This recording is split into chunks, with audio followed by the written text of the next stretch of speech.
Selamat pagi Bapak Ibu Saudara sekalian. Selamat datang dalam acara Sarapan Sabda bersama saya Pak Saparman. Sarapan kita pagi hari ini diambil dari Yohanes 11 mulai ayat yang ke-46.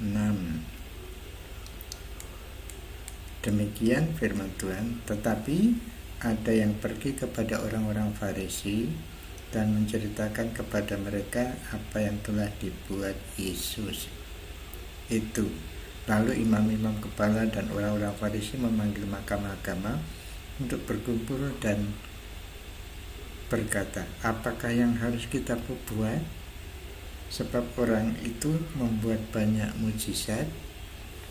Apabila kita biarkan dia, maka semua orang akan percaya kepadanya, dan orang-orang Roma akan datang dan akan merampas tempat suci kita serta bangsa kita. Tetapi seorang di antara mereka, yaitu Kayafas, imam besar pada tahun itu, berkata kepada mereka, kamu tidak tahu apa-apa dan kamu tidak insaf bahwa lebih berguna bagimu jika satu orang mati untuk bangsa kita dan daripada seluruh bangsa kita ini binasa. Hal itu dikatakannya bukan dari dirinya sendiri, tetapi sebagai imam besar pada tahun itu, ia bernubuat bahwa Yesus akan mati untuk bangsa itu, dan bukan untuk bangsa itu saja, tetapi juga untuk mengumpulkan dan mempersatukan anak-anak Allah yang tercerai-berai. Mulai dari hari itu mereka sepakat untuk membunuh dia. Nah, Bapak Ibu Saudara sekalian, jadi ini agak sulit dimengerti mungkin. Yang pertama itu bagaimana mungkin kalau Yesus banyak pengikut kok Roma datang merampas bait suci dan bangsa kita, maksudnya akan dijajah lebih keras lagi. Bagaimana itu? Karena begini rupanya ajaran Yesus kan bertentangan dengan tafsir Taurat mereka. Tafsir, bukan Tauratnya, tafsir. Nah, kelihatannya nanti kalau banyak pengikut berarti seperti ada pemberontakan begitu, takut-takut seperti ada dikira pemberontakan, karena Yesus pernah mengusir penjual korban kambing, domba, dan tukar uang di bait suci ya. Itu berarti ada keramaian, dalam arti orang Farisi, pemerintahan keagamaan, mahkamah tidak bisa mengatasi, lalu diambil alih oleh Roma. Jadi semua dipegang oleh Roma. Nah, itu pengertian gitu, maka seharusnya dibunuh saja Yesus itu. Tetapi kemudian si penulis ini, Yohanes ini, itu menafsirkan bahwa itu ucapan nubuatan bahwa Yesus akan mati untuk bangsa ini, bahkan bangsa-bangsa yang tercerai-berai bangsa lain. Nah, itu seperti itu penjelasannya yang dapat saya mengerti. Tapi maksudnya jelas bahwa orang-orang itu mau membunuh Yesus karena takut pengaruh Yesus itu melampaui demikian rupa, sehingga mereka takut kehilangan kuasa, kehilangan perekonomian juga kan. Itu dia maksudnya. Tapi di satu pihak memang rencana Tuhan Yesus harus mati, memang yang secara yuridis itu yang menghukum adalah pemerintah Roma, tapi sebetulnya atas buatan dari mahkamah agama dan anak-anak buahnya tentu saja, yang itu kelompok Farisi ahli Taurat itu. Nah, itu satu juga ya, maksudnya mahkamah agama dan tokoh-tokoh masyarakat waktu itu.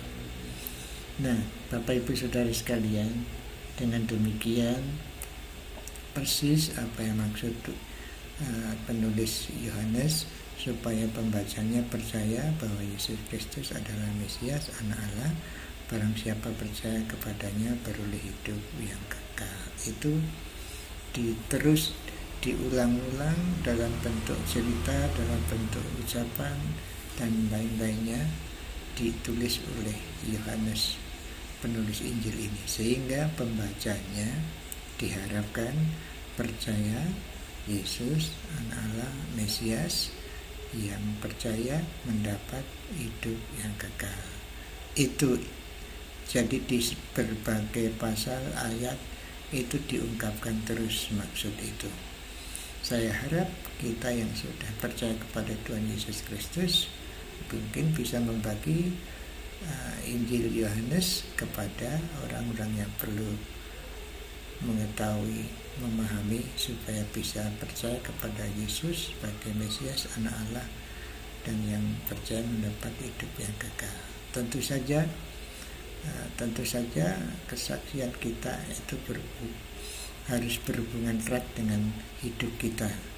Hidup kita maksud saya cara kita hidup, cara kita melakukan tindakan, cara kita berpikir, cara kita berbicara, itu semua ada pengaruh selain memang berita Injil yang di dalam Injil Yohanes ini disampaikan.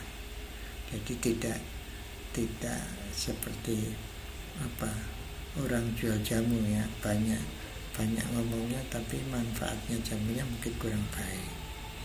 Tetapi hidupnya, maksudnya begini, tukang jual jamu harus sehat juga.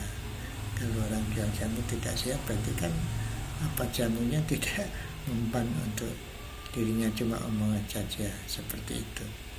Jadi Bapak Ibu Saudara, mari kita membenahi hidup kita supaya hidup kita sesuai dengan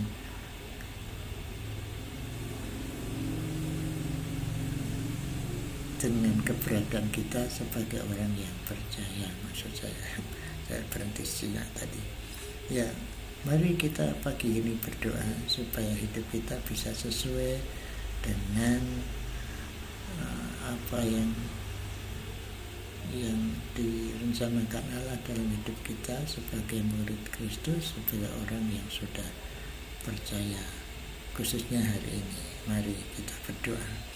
Tuhan, kami sudah percaya, karena itu kami mohon kiranya hidup kami mencerminkan orang yang sudah percaya, sehingga orang yang melihat kehidupan kami bertanya-tanya, mungkin mengerti, memahami bahwa Yesus Anak Allah yang telah menyelamatkan kami ada di dalam kehidupan kami.